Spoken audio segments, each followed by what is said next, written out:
ओम श्री गणेशाय नमः। जय श्रीमन्नारायण। जय आदिशक्ति माता। दोस्तों, आज से हमारे साथ रोज श्रीमद् भगवत गीता का पाठ श्रवण करेंगे।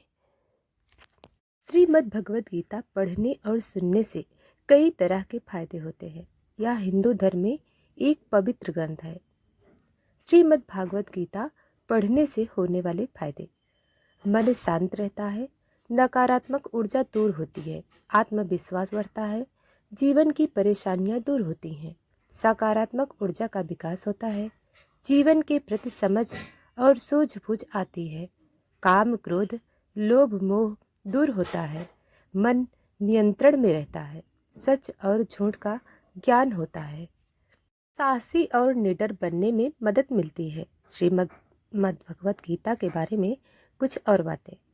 भगवान श्री कृष्ण ने महाभारत के युद्ध के समय अर्जुन को जो ज्ञान दिया वह गीता के पहले अध्याय में बताया गया है। गीता में आत्म, परमात्मा, भक्ति, कर्म, जीवन आदि का वर्णन किया गया है। गीता में जीवन से जुड़ी कई समस्याओं का हल लिखा है। गीता में आत्मज्ञान और आध्यात्मिकता के महत्वपूर्ण सिद्धांतों का वर्णन है। गीता में सांसारिक मुद्दों का समाधान और कर्तव्यों की अस्पष्टता का वर्णन है। तो आइए श्रवण करते हैं। अध्याय 1, कुरुक्षेत्र युद्ध स्थल में सैन्य निरीक्षण। भगवत गीता एक बहुपठित आस्तिक विज्ञान है जो गीता महात्म्य के सार के रूप में दिया हुआ है। इसमें यह उल्लेख है कि मनुष्य को चाहिए कि वह श्री कृष्ण के भक्त की सहायता से संवीक्षण करते हुए भगवत गीता का अध्ययन करें और स्वार्थ प्रेरित व्याख्याओं के बिना उसे समझने का प्रयास करें।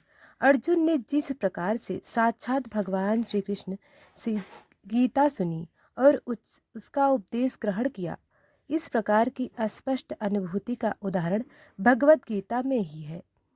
यदि उसी गुरु परमात्मा से निजी स्वार्थ से प्रेरित हुए बिना किसी को भगवत गीता समझाने का सौभाग्य प्राप्त हो तो वह समस्त वैदिक ज्ञान तथा विश्व के समस्त शास्त्रों के अध्ययन को पीछे छोड़ देता है। श्रीमद् भगवत गीता में न केवल अन्य शास्त्रों की सारी बातें मिलेगी, अपितु ऐसी बातें भी मिलेंगी जो अन्यत्र कहीं उपलब्ध नहीं है। यही गीता की विशिष्ट मानदंड है। स्वयं भगवान श्री कृष्ण द्वारा साक्षात उच्चारित होने के कारण यह पूर्ण आस्तिक विज्ञान है। महाभारत में वर्णित धृतराष्ट्र तथा संजय की वार्ताएं इस महान दर्शन के मूल सिद्धांत का कार्य करती हैं। माना जाता है कि इस दर्शन की प्रस्तुति कुरुक्षेत्र के युद्ध स्थल में हुई, जो वैदिक युग से पवित्र तीर्थ स्थल रहा है। इसका प्रवचन भगवान द्वारा मानव जाति के पथ प्रदर्शन हेतु तब किया गया था जब वे इस लोक में स्वयं उपस्थित थे। धर्म क्षेत्र शब्द सार्थक है क्योंकि कुरुक्षेत्र के युद्ध स्थल में अर्जुन के पक्ष में श्री भगवान स्वयं उपस्थित थे। कौरवों का पिता धृतराष्ट्र अपने पुत्रों की विजय की संभावना के विषय में अत्यधिक संदिग्ध था। अतः इसी संदेश के कारण उसने अपने सचिव से पूछा। उन्होंने क्या किया?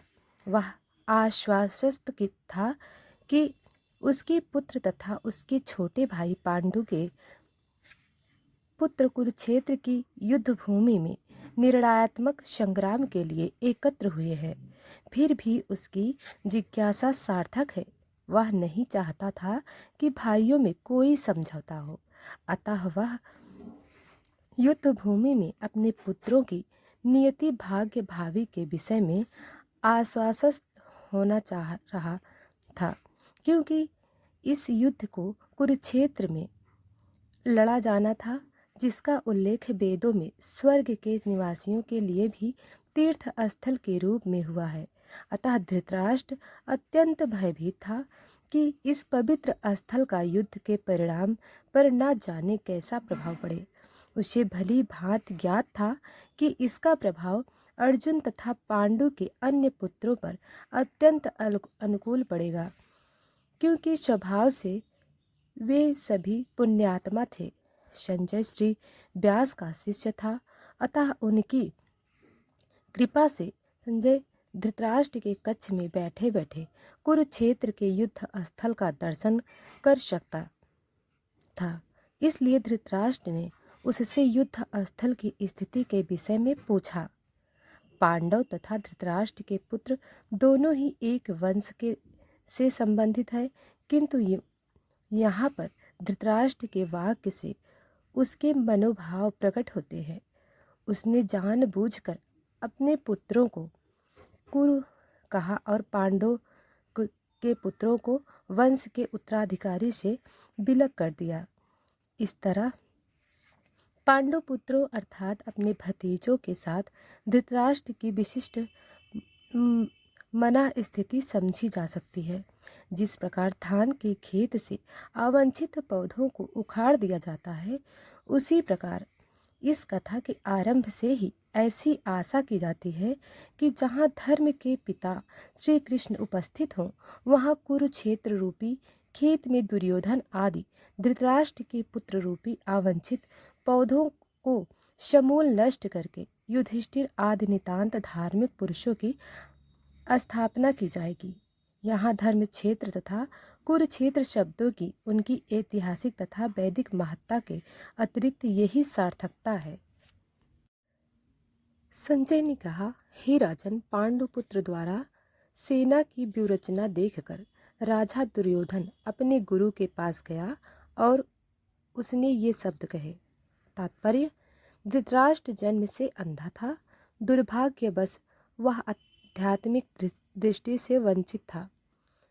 वह यह भी नहीं जानता था कि उसी के समान उसके पुत्र भी धर्म के मामले में अंधे हैं, और उसे विश्वास था कि वे पांडवों के साथ कभी समझौता नहीं कर पाएंगे, क्योंकि पांचों पांडव जन्म से ही पवित्र थे। फिर भी उसे तीर्थ स्थान के प्रभाव के विषय में संदेह था। इसलिए संजय युद्ध भूमि की स्थिति के विषय में उसके प्रदर्शन के मतव्य को समझ गया, अतः वह निराश राजा को प्रोत्साहित करना चाह रहा था। उसने उसे विश्वास दिलाया कि उसके पुत्र पवित्र स्थान के प्रभाव में आकर किसी प्रकार का समझौता करने नहीं जा रहे हैं। उसने राजा को बताया कि उसका पुत्र दुर्योधन पांडवों की सेना को देखकर तुरंत अपने सेनापति द्रोणाचार्य को वास्तविक स्थिति से अवगत कराने, यद्यपि दुर्योधन को राजा कहकर संबोधित किया गया, तो भी स्थिति पर गंभीरता के कारण उसे सेनापति के पास जाना पड़ा। अतएव दुर्योधन नीतिज्ञ बनने के लिए सर्वथा उपयुक्त था, किंतु जब उसने पांडवों की व्यूहरचना देखी तो उसका यह कूटनीति व्यवहार उसके भय को छिपा न पाया। पश्यत्यां पांडुपुत्राणामाचार्य महती चमूम व्यूढ़ां द्रुपद पुत्रेण तव शिष्येण धीमता। हे आचार्य, पांडुपुत्रों की विशाल सेना को देखें, जिसे आपके पुत्र बुद्धिमान शिष्य द्रुपद के पुत्र ने इतने कौशल से व्यवस्थित किया है।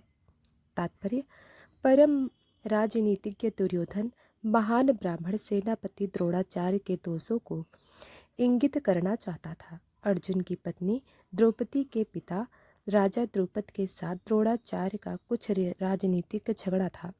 इस झगड़े के फलस्वरूप द्रुपद ने एक महान यज्ञ संपन्न किया, जिससे उसे एक ऐसा पुत्र प्राप्त होने का वरदान मिला था जो द्रोणाचार्य का वध कर सके।